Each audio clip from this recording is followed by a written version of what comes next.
washing machine. Nandun yung kotse natin. Tinuturuan natin yung washing machine. Si Doggy. Yan guys, gawin natin yung washing machine.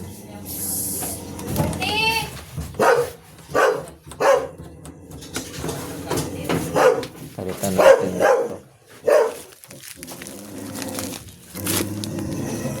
Yung gear kasi niyan sir, ano na eh. Wasak na yung gear niyan.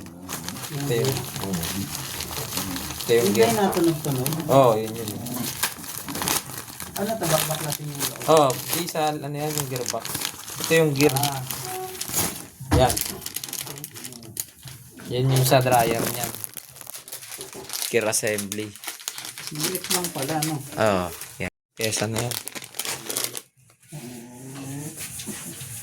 Sa automatic Samsung inverter.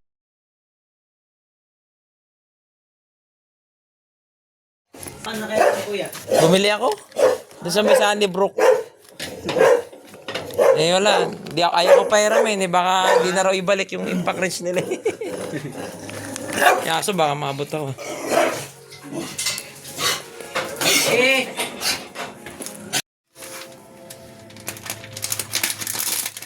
Yan, diferensya ng bago tsaka sa ano. Ito. Ayan yung nabubungi. Picture ako. Ayan yung bungi-bungi. Kaya huwag nyo yung overload yung damit nyo kasi plastic lang siya.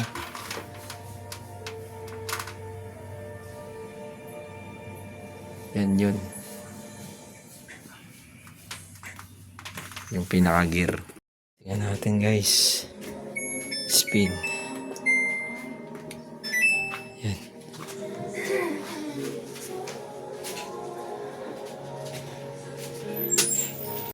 Yan guys, ikot na yung spin.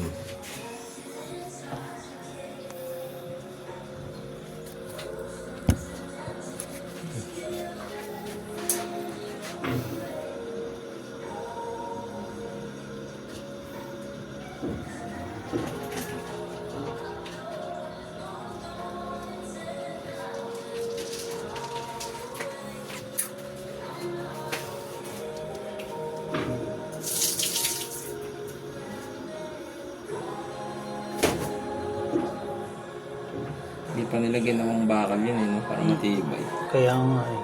Kasi prone talaga sa Plastic yan, madaling masira. Oo, yung ngipin lang kasi siya. Hindi naman siya yung... Nadudurog yun. Tapos Kasi yun eh.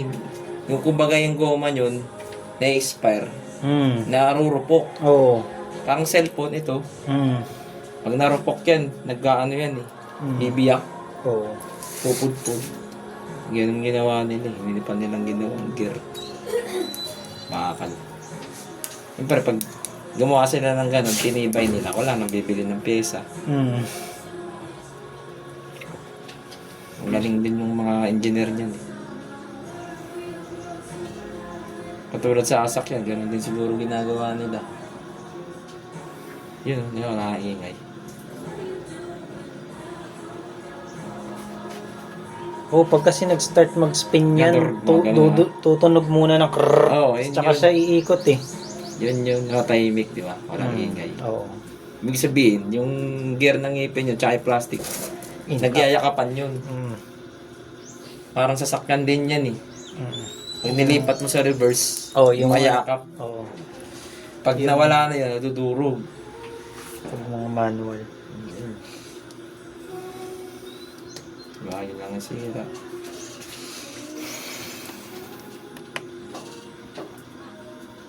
Wala nag-upload ng ganun sa YouTube eh.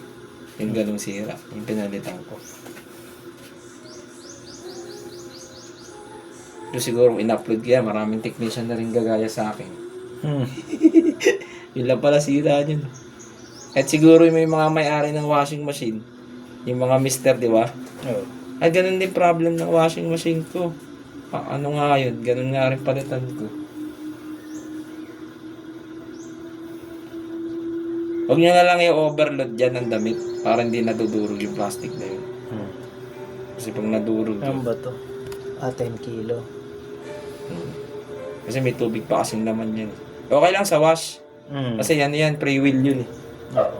Huwag lang yung sa dryer. Kasi may laman pang tubig yun. Yung damit mabigat. Kasi Oo. ikutin niya. Eh ngayon, mabubungi. Yun, tahimik na.